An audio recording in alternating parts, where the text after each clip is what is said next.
Okay, bannange tuli ku kyo updates chatting abera HK Media Hadija Kigozo kutusaako obulambo omuntu wali ku kyeyo. Ndowooza tulaba tunekaanekanye ba Ajati ekisiibo. Ekisiibo tekitulese nga tutudde bannange. So neyanza nnyo mwena bambi abalaba shows zange mwena abalabira ku Facebook mwena abalabira ku Instagram and of course my biggest YouTube. Thank you so much. Muli big nnyo. Olwaleero ndine Ajati ono. Ajati anekanye mitya Chidubai chibanyimidde abaana. Assalamu alaikum. Wa alaikum salam wa rahmatullah. Manya gange TikTok nkozesa Zera Asienda, okay. Facebook nkozesa Zera Asienda, tugenderaawo. Ekisiibo nga kyekukyusiza nnyo. Alhamdulillah ekisiibo kino kirina otukyusa kuba kyatendo kikyusa buli kimu. Kugamba omanyi twebaza Allah nti buli mwaka atuwaayo omwezi like omwezi omulungi ogw'ekisiibo ogw'okugamba okwetonda buli kimu. Nze kati bwe mba mpulira nga mbutuufu siina kibi kyonna Allah ne bwantwalira wano. Wangi Allah ajiralindako bannange. Ajiralindako kuntwala. Okay bannange ate olwaleero tugenda kunyumya ku neeyisa y'emikwano ng'oyinamu ku ssente ne neeyisa y'emikwano nga toyinaamu yadde 10 oba nga ssente zikuweddeko. Embeera eno ebatuuseeko abantu bangi nnyo si buli kiseera nti oba olina ssente. Mulimu ekiseera bwe kituuka bambi ssente ne zikuggwaako nga weetaaga emikwano gino kubeererawo. So olwaleero Ajati ono yansingako okumanya ku nsonga zino eno njagala abeere nga tutwalamu ku topic eno ate tulabe ki ekigenda mu maaso. Pozi bw'oba ondabira ku YouTube obeera ng'onyiga akagamba ako ka subscribe mu radio okubeera ng'ojoininga show ate bw'oba oli ku Facebook oba ku Instagram beera ng'olikinga page ofollowinga okubeera ng'ojoiningirawo.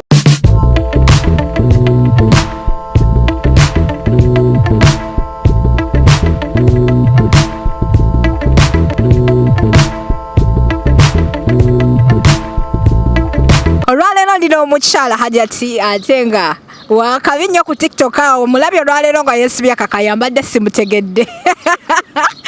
Naye ng'ate olwaleero show yagenda okubeera ng'agikwasaganya omwana omuwala bamuyita Asienda Sarah era ng'agenda tuyisa mu mikwano gino. Omukwano ogukubeererawo ng'olina ku ssente n'omukwano ogukubeererawo nga toyina ssente. So kati twagala tulabe enjawulo ate mu kibooziboozi olunaku olwaleero. Okay kati omukwano kye ki? Omukwano nze mbadde nganze ku side yange ndowooza nti omukwano wali badde ne mukwano gwo number 1 ng'alinga sister wo ng'alinga muganda wo. Number 2 nga osobola omuwabula mu kibi ky'abaakoze si kwagala bwagazi muntu nti olw'okuba njagala Adija njagala Adija sirina mugambako kuba nja mufiirwa ogwo si mukwano. Okwagaliza n'ekirala tobeera na mukwano gwo gwe mufaanaganya magezi gwe mufaanaganya bwongo. Olina okuba ne mukwano gwo ng'akusingako okusobola okuyigako. Kibi nnyo okubeera nga mufaanaganya obwongo kuba temulina kye musobola kukola mwenna amagezi gammwe gali awo. Okubeera n'awantu kiringa okuba awantu awatali competition nti tova mu kifo kubanga toyina gw'okubisanya naye. Era ngamba nnyo baba wakoma mu senior 1 kulagana n'owa university. Kuba gwe by'omanyi bitono ate ye alina byakusingako. Kitegeeza nti asobola okwongerayo mu bintu ebimu. Obuzibu bwe tulina nti tufuula nnyo abantu mikwano gyaffe naye nga si mikwano gyaffe. Nga talina na kyakwagaza, nga talina na nsonga. Leero nyinza okuba naawe Adija today nga nti nyina ekintu kye njagala ontuuseeko. Leero Adija olina YouTube, olina Facebook, olina abantu bangi ba followers. Kyebalize Allah. Nti leero nsobola okujja mu maaso go nga njagala nange nkuze akawunti yange nga kye kyokka kye nkwagalako sirina kye nkwagalako kirala. Nkufunye ontegedde kati gye mikwano ennaku zino gye tulina nti oli tajja nti akwagala wabula alina kyayagala omutuuseeko oba olina kyayagala omutuuseeko. Okay, so kati waliwo ensonga eno ey'okubeera nti abantu babeera n'omujjuzo gw'abantu n'obeera n'omujjuzo gw'abantu abantu abayitirivu kaŋŋambe n'obeera n'essimu n'obulwa ne space ne woogisa naye nga ne bw'okeberamu y'essimu temulimu yadde n'omuntu asobola okuyamba. Ensonga eyo gyogerako ki? Ensonga nze nsesa lwaki obeera n'essimu ennyingi mu ssimu abantu abatalina makulu lwaki ojjuza essimu eyiyo gye weegulira ku ssente ezizo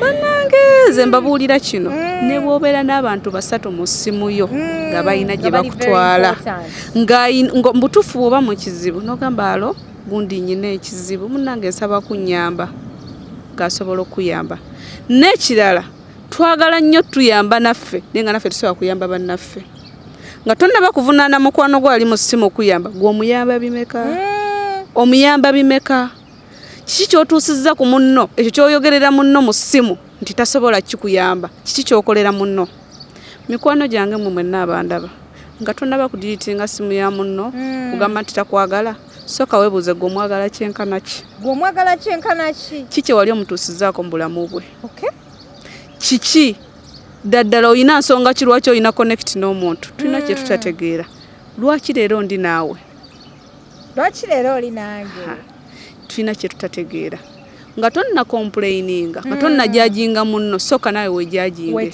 soka wetunulemu sisuubira nti ng'olina ebirungi byonkolera mu bulamu bwange nange ngenda kuba nga mbutuufu mbeerawo ku ebyo ebirungi nga nange mba mpulira njagala mbeeko byekola ki byekolera essimu zino nnungi sikyasaba nnyo bantu masimu sometime olyampa n'essimu ne sigiteeka mu ssimu yange nsooka kubuuza lwaki n'essimu ngiteeka mu ssimu yange eyina nsonga ki weesige batono kwana batono abalina kye bagenda okutuusa mu bulamu bwo nga nawe olina kyogenda obatuusa mu bulamu bwo lowoozanga nnyo buli kyoba ogenda okukola mikwano gyange mwe mwenna egindaba tobeera n'abantu mu ssimu atalina makulu beera n'essimu 3 ng'olina ensonga lwaki n'essimu eri mu ssimu yange ono mukwano gwange wa bizinensi mba njagala kukola bizinensi mukubira ne mubuuza Hadija nyina bizinensi bwe tugikoze tutya ng'agenda kuwa amagezi tobeeranga ne mukwano gwo nga tolina ky'omuyigirako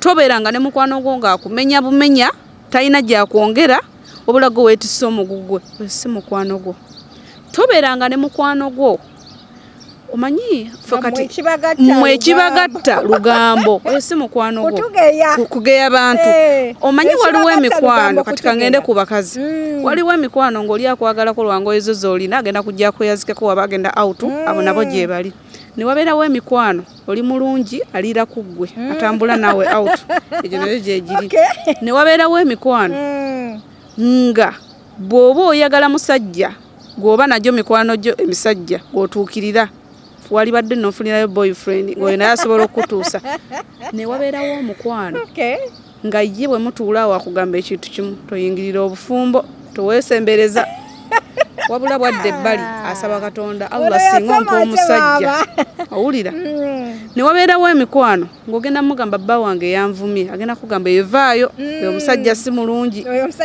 kwegamba tuula wansi okwata essimu yo siroyingalaba ono Adija Nadija ono annyamba ki mu ssimu yange bw'olaba Adija talina makulu mujje mu ssimu mama essimu tebere boadi gino emyaka gye tuliko emyaka gigenda lwakuba nti ffe twakomaawo nti omuwala bw'owoza emyaka 24 awo okoma naye gwandaba osobola okumbalira emyaka emituufu nogana naye omuntu ono akuze naye omuntu ono ali bw'ati ekyo kyatulema otegeera tugende nabitutwala mu maaso emikwano egitalina makulu gijje mu bulamu bwo emyaka gituyitako emyaka gigenda kirungi nnyo okwesiga omuntu naye omuntu mwesige ng'olekamu nze ngamba ekisinga mu byonna weesige Katonda ate ekirala twetaaga abantu tosobola kubeera weka tosobola kwemalirira lwaki essaawa zino tuva e Uganda ne tulinyonyera ne tujja wano bano abasajja abawalabu balina ssente lwaki ssente zaabwe beetaaga basobola bakolera talina kyasobola kukola kitegeeza nti buli muntu yeetaaga munne naye abantu abamu tetukitegeera tumanyi nti twemalirira obeera n'omuntu nga mukwano gwo naye nga takwagala nga mbutuufu talina nakyakwagaza zuukuka ku makya omugambe Hadija munnange nno omulimu gwaweddewo kati nnoonya mulimu ajja kugamba sorry mwana gwe mbadde ndi bize nenja tujja kuddamu twogere really agenda kutwala ebbanga tazze mukuwa message why tokyalina ssente ffe abaana abawala tumanyo like sometime n'okwira munono mugamba jja tugendeko out okitegedde muze gwaffe ogwo tetugenda kuddamu kuweereza message kuba ogenda tumenya tugenda tambula nawe out tolina sente za transport tolina sente za kulya kitegeeza nti tugenda kwata muki tetulina gwe kyetukwagaza gyegina emikwano gyengezaako okugamba kati gwe beera eyo tugenda kufuna omuki omulala gyegyo emikwano ennaku zino gye tutambula nagyo talina kyakwagalako ne wabaawo oli ng'akwagala nga bw'oli nga leero bwe nkugamba zero siyinamu yadde 10 nonga omanyi muganda wange jangu ononeyo omutwalo gukubeeremu Allah ajja kuwa nenkuzaamu essubi nega tuweeraliikirira kati ojja kufuddamu ofuna omulimo eno embeera ejja kuggwawo tutambulira mu challenge z'abantu tutasobola tegeera tosobola kumanya kikindi mu mutima tosobola kumanya kikyendowooza abantu tubaagale naye nga twerekeramu olina okwerekeramu kiki kyoyagala munno mwagale ng'omwagala kuva ku ntobo ya mutima nti ne bwaba mu buzibu osobola omuyamba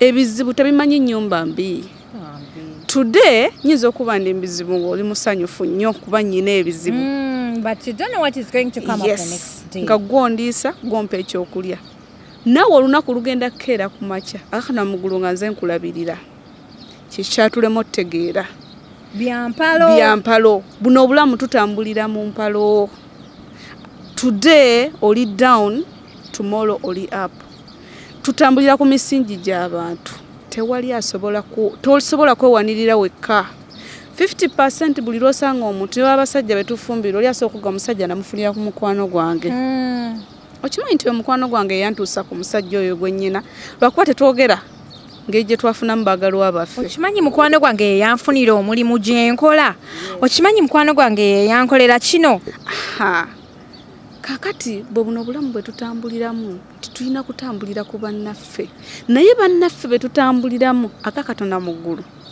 tebatwagala talina kyakwagaza ayagala kulaba ng'okaaba nga lyessanyu lye wallahi waliwo abantu Allah be yakola nga buli lwobeera mu nnaku kimwongera essanyu neyeerabira nti tudde nkaaba tomorrow naawe ojja kaaba ekyo kyatulema otegeera tulowooza buli kimu kyakkakeeka obulamu buno bulimu challenges nyingi tuliyita mu bizibu tuyita mu ssanyu era nze ngamba nnyo nti buli muntu buli lunaku lujaguze you don't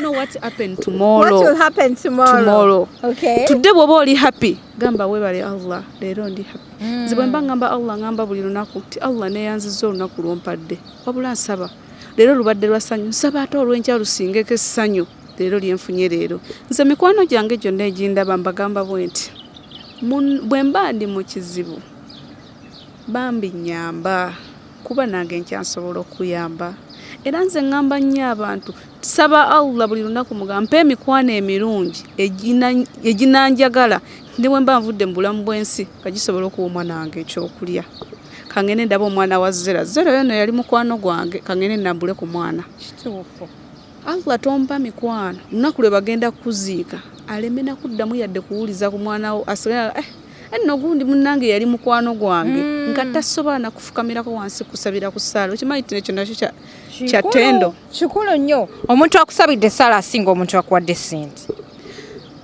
era nze ngamba nnyo abantu bw'oba olina ekintu ky'ofunye mu bulamu bwo kagube mulimu baki tokubira munno mugamba webale kunsabira munne nafunye omulimu naye nno munnaye n'ennaku zino mulimu abantu abatasiima mikwano kale kwegamba tetuganye nagyo tuginenya naye mulimu n'abantu abamu nga naturally nabo tebabeera grateful omuntu n'omukolera ebintu omuntu n'omulaga omukwano naye era still nakupayinga back in a funny way kati ennaku zino waliwo enjogera egamba oba ogiwuliddeko nti mitima gyakaluba tetulina bitengo kati kwegamba ne baleetera abantu abamu okubeera nga bonooneka emitima ensonga eyo ogyogerako ki mitima gyakaluba teginnakaluba lwaki ngamba bwentyo nti bw'oba oyamba omuntu muyambe nga ye muyambe ku lwa Allah. Ate toyamba muntu kusigala ng'omulemerako olw'okuba omuyambi omusuubire nti agenda kudda mu maaso g'okuyamba. Adija tuyamba abantu leero n'ontuusa ku mulimu n'osigala ng'onnangirira buli wempita okitegeera oyo nno munnayinze namuyamba oyo munnayinze namuyamba omulimo buli kyokola Yesu webale kunnyamba. Yes ngenze ndeka ngende ngenda kutuula gye ngenze ngambe wallahi omwana ono yanfunira omulimo kabaneka obandi muwaki kanzireyo muwe tuyamba abantu nga tuyamba ku lwa Allah. Leero Adija osobola okunnyamba nga wallahi omwana wange be bali kwatagana n'omwana wo olw'ekyo kyennyumiza omwana wange kye wankolera naye nga nsasobola kuyamba. Oluusi twagala okudda tuyamba abantu olw'ebizibu ebimu ebiteebereka n'otasobola kumawo kuyamba munno. Tujja obusungu ku mitima n'okulowooza nti buli muntu gw'oyambye agenda kudda mu maaso g'akuyambe. Yamba omuntu muveeko agende. Bw'oba otuusizza omuntu era nze ngamba nnyo abantu oli asobola okuyitako ku kkubo n'akubuuza ngenda ku kizimbe bwe kiti n'omulagirira nti ekizimbe kiri wali. Bw'aba ayitawo tasobola kudda mabega kugamba nti neeyanzizza. Lwaki? Kiri kiwedde muveeko ye yerowooze nga ye nti akomewo akugambe nti neeyanzizza. Tuve ku bantu obbayamba okubeera nga tudde mabega ntandika obboogerera ebigambo ebiyitirivu. Wallahi talina kyasobola kusiima talina kyasobola kuwa n'ekimu. Yamba omuntu ku lwa Allah ku lwa billah omuleke agende nga bw'ali kuba okuyamba tekusobola kuggwawo tekusobola. Buli lunaku abantu abeetaagibwa okuyambibwa bangi naye lwaki mbwe emitima gyakaluba tetukyasobola kuyamba gijja kaluba. Yes today oli happy mutima gwakaluba enkya naawe ojja kwagala obuyambi kakati ani gwe gwoza omutima gwakaluba. Yes gwakaluba nti abantu bye batukola obuyambi bwe tuwa abantu n'amala n'atakusiima n'odda n'afumalaga tewali nyambe walindese oli muyamba omuleke muviireko ddala tokyamumanyi muleke yadde emabega akusiime siggwe kusigala ng'omutambulirako. Bintu bingi nnyo betufuna ku bantu nga wejjusa n'okwejjusa n'ogamba nti singa teyanyamba olw'ebyo byakwogerera. Kibi nnyo okuyamba omuntu n'osigala ng'omwogerera bambi kibi. Omuntu muleke agende mu maaso kuba ebiseera ebisinga ogenda oyamba omuntu Allah aba ayisirizza mu ggwe. We sometime olaba bw'ofuna ekizibu Adija abantu abatuyamba si be tubeera nabo ku lusegere. Abantu abatuyamba tuba tetubamanyi omusiŋŋana busiŋŋanyi eyo n'akuyamba okimanyi nti Adija omuntu asobola okuyamba n'atakuggyako na namba ya simu nga tolina na gy'ogenda mujja. Oli n'akugamba genda kampani eyo egaba emirimu genda bali mu kugaba nagaba tukawo oti genda wa manager bw'ati ne bw'ati n'otafuna na magezi gamugamba mpaka ku namba y'essimu nga togenda kuddamu mulaba wabula ogenda kusigala wallahi buli lwowanika emikono ogamba Allah wange nsaba omuwe kyasinga okwagala kuba yantuusizza wano. Wow. Eyo nayo kyeyo updates chat nga mbeera HK Media Hadija kigozo kutuusaako obulamu bw'omuntu waali ku kyeyo. Tulina omuwala ono Zera omukyala ono wamanyi nnyo ku TikTok nga bamusanze ku TikTok awo oyinza obutamutegeera mukyala. Ekisiibo okumanyanga kyamaanyi mwewuunyiza nnyo ng'onyumye nnyo. Alhamdulillah nebaza Allah. Kankuzeeko ku side eno okikola otya okubeera ng'olayika bulungi bw'oti? Kye nategeera olina okukola ennyo kuba wamu ne kasente. Buli lw'obeera ne ssente osobola okwetuusaako obulamu bwange osobola okwetuusaako ky'oyagala. Leka kufokasingira ku musajja. Bw'oba oyagala okwebakirako amabanja bw'oba oyagala okutwala n'obanga like omuntu wona abeera mu luguudo nga queen beerawo nga tokola red carpet. Bw'oba oyagala okulabika obulungi beeramu ne ssente ezaala ssente ekibadde okimanyi ssente ezaala ssente. Buli lw'obeera ng'olabika bulungi oli muwala mulungi weefaako buli kimu kijja kugondera. Okay, kati nga tunatera okufundikira oyinayoko ku bantu boyagala okutumira? Abantu benjagala okutumira nebaza mikwano gyange gyonna egya TikTok mwebale kunfollowinga mwebale kunjagala buli gwe nfollowinga yenna ku TikTok manya nti nkwagala. Bwe ndayikinga video bwe nkomentinga video kitegeeza mba nkwagala. Please likinga munno followinga munno ffenna twagalane. Nyina akantu kenjagala okusembyayo ke nawulidde ku TikTok. Waliwo yawandise waliwo yakoze video n'agamba nti bw'oba oyina 1M nga okola video n'oweza 1K tofollowinga abantu balala. Ekyo kintu kibi. togenda kola video ngo je followingira weka following abanno nabo bakufollowing tweyagalize. Yes. Tumira mikwano gyange mwenna mbagala nnyo bane mlikinge Hadija Kigozi mu following ku Facebook, YouTube, bambi fenna twagalane bana Uganda mwenna manyi mutegeera Oluganda sikadde mbagamba mbagala nnyo. Alright, walaikum salam wa rahmatullahi wa barakatuh. Bannange ebera HK Media atenga bera Hadija Kigozi kutusako bulambu omuntu wali ku kyeyo. Sawumu tekitegeeza kwebowa ate sawumu tekitegeeza kulabika bubindoza muntu laba tunekanekanye tunyumye nnyo kufa obufi. Sabambi wena ali eyo ng'owulira oli board beera nga we entertaining ne show yange beera ngo followinga ku YouTube wako Hadija Kigozi nyigabunyiza akagambako ka subscribe mu radio berengo joiningirawo show. Ate bw'oba oli ku Facebook oba ku Instagram beera ngo liking a page or following at Hadija Kigozi. Thank you so much HK Media Hadija Kigozi subscribing.